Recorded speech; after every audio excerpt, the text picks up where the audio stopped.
ушеге чыгып, мен сүйлөгөндөн деле мен өзүм чындыгында уялып атам мен.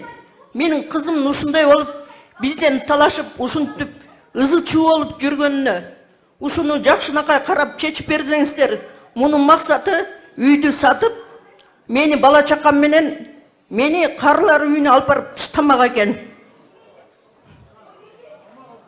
Мени выселение болгон, выселениеда да мен ушинтип эчтекеге президенттин өкүлү, мен аты жөнүм Гүлзат Пынарбекова, Кызыл Туу айылынын тургуну болом. Ушул жылдын 2026 жылдын үй бүлөлүк зомбулук фактысы боюнча Токтогул район робудусуна арыз менен кайрылгам. Бардык жерге кирбеген жерим калбады. Мүмкүнчүлүгү чектелген жалгыз бой энемин, жалгыз бой эне болгондуктан мүмкүнчүлүгү чектелген аутист балам бар. Ошого карабастан мен бир тууган агам Мунарбеков Мелис үй бүлөлүк зомбулук көрсөтүп мага анын аз келгенсип могу Токтогул районунун жакында сотунан выселенияга турак жайдан чыгарып салышты. Ушул боюнча 207 беренин негизинен арыз жазып мен кайрылгам. Бардык жердеги кайрылбаган жерим калган жок. Соцпомощторго кайрылып жардам сурадым. Эч кандай соцпомощтордон эч кандай жыйынтык чыкпады. Сиздерден өтүнөт элем, ушул бизге окшогон жалгыз бой энелердин укугу корголбой, каралбай, тебеленип, тепселенүүдө 207 беренин негизинен арыз жазып кайрылсам, бүгүнкү күнгө чейин арызым толук каралбай келет. Ушул бардык жерде ушул коррупциянын айынан ушул биздин үнүбүз президент Садыр Жапаровга жеткирип бериңизди өтүнөм. Чоң рахмат. Жалгыз бой энелердин укугун кордойбуз деп жана соттоп атабыз го. Көрдүңүз го? Алимент төлөбөйт деп туруп.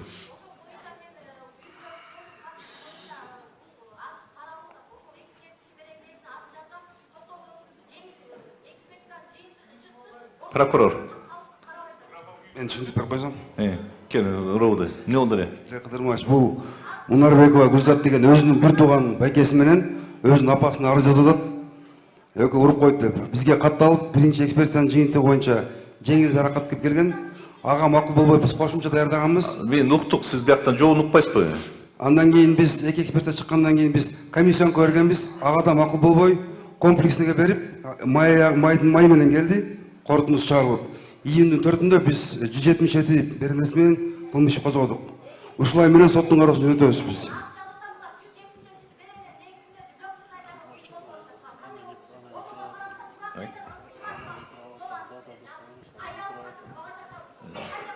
Тилек Кадырмаевич, уруксат берсеңиз мен түшүндүрмө берип коеюнчу.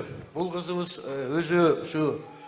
өзүнүн кичкей баласын апасына калтырып, опекунствого калтырып, өзү Казакстан, Турцияда жүрүп 2 жыл болуптур келгенине.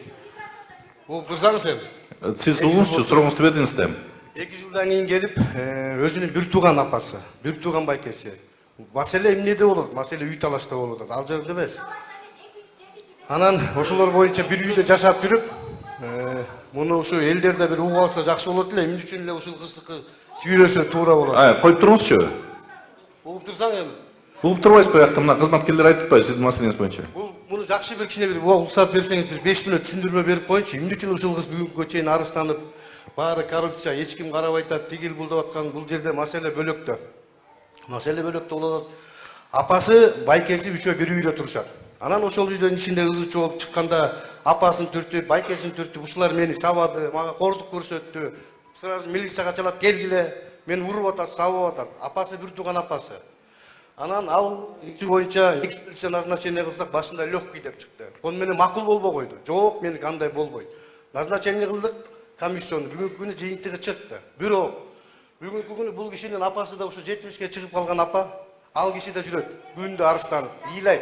Өзүмдүн бир тууган кызым, төлөгөн кызым мен үйдөн чыгаргысы келип атат. Байкеси келип ыйлайт, бир тууган байкеси. Бүгүнкү күнү апасы бөлөк үйдө турат, байкеси аялы менен бөлөк үйгө чакырдык. Айла жоктон чыгарып, охранный ордер берип, министрлер ушу бүгүнкү күнү карап отурат. Болду маселе ошондо эле. Үйдү сатышыр. Сат элек. Ошол боюнча максаты үйдү сатып, анан бул кайра ошо мен баламды лечение кылат элем, Турциябы, Казакстанга барып кылам деген ой менен. Мунун баарын ойду апасы менен байкеси бизге келип толук түшүндүрмө берип атат. Азыр апасы да келип бир түшүндүрмө берсе бөлөкчө болот, апасы келген жок экен. Атак ою ушундай болду, бөлөк андай маселе жок болгус. Мына апасы бар экен, ушуну угуп коюңуздарчы. Саламатсыздарбы, Тилек? Кыдырмаевич. Уып турсаң эми. Мен Гүзат Кунарбекованын апасы болом. Токтоолуу районунун Кызыл Туу айылында жашайм мен. Бул кызым эч кимге баш бербейт, өзүнүн каалаганын кылат. Эмне кылса ошону неме кылып, 6 айдан бери бизди үйдөн кагылжытып, балам экөөбүз ар кай жакта жүрөбүз, Тилек Кыдырмаевич. Мен көрүнгөн туугандарымдын үйүндө балам болсо кайын журтунда жашап атат. Үйгө барсак эле бул ызы чуу кылып айдап чыгат бизди. 6 айдан бери следствиядан немебиз чечилбейт. Ушинтип эле же ишибиз жок, же ашыбыз жок эле ушунун ызы чуусу менен жүрүп калдык. Бунун максаты атасынан калган үйдү сатып, баласын алып Түркияга кетмек экен. Мен канча жолу түшүндүрүп айттым, канча кой кызым дедим. Эч кандай эчтекеге келбей атат. Канча акча керек сага десем, 2,5 миллион дейт. 2,5 миллионду мен таап бере албайм. Бул ушундай ажаанданып, мен ушеке чыгып, мен сүйлөгөндөн деле мен өзүм чындыгында уялып атам мен. Менин кызым ушундай болуп, бизден талашып, ушинтип ызы чуу болуп жүргөнүнө, ушуну жакшынакай карап чечип берсеңиздер. Мунун максаты үйдү сатып, мени бала чакам менен мени карылар үйүнө алып барып таштамак экен. Мени выселение болгон, выселениеда да мен ушинтип эчтекеге неме кылбай, ушундай ызы чуу кылат да. Мен үйгө барбай көргөн жекте жүрөм азырчы. Эмне кыларымды деле билбей калдым мен. Милиция кызматкерлери сүрөп эле алып чыккыла, сүрөп эле. Эч нерсеге баш бербейт бул. Эмне кылам? Менин кызым ушундай экен. Турусбек Отбекович, буну өзүңүз көз өңүңүзгө алып точкасын койгулачы буну. Орукчан баласын ушул апа баккан. Орукчан баласын мен баккам. Ушул апа баккан Орукчан баласын. Мен ушул кезге чейин мен жүрөм ушунун жанындачы. Бир жакта эле карап мындай кызым ыйлап неме кылса. Менчелиги эч ким кылбайт мындай жакшылыктычы. Мен апасынан мага ушундай мамиле кылып атканына мен аябай нааразы болуп атам да. Тиги неме Турусбек Отбекович, буну болсо өзүңүз көз өңүңүзгө алыңызчы. Жана чындык кайсы жерде болсо ошол жерге чечип бериңиздер да. Бул апаныкында сөзүнүн баардыгын уккула, тиги кызыныкында уккула, бияктан ошо адилеттүүлүсүн баардыгын карап берип, ошол жактан мыйзамдын жагын чечип бериңиздер. Кийинки биз сөз көтөрөлгөндө биринчи микрофонго.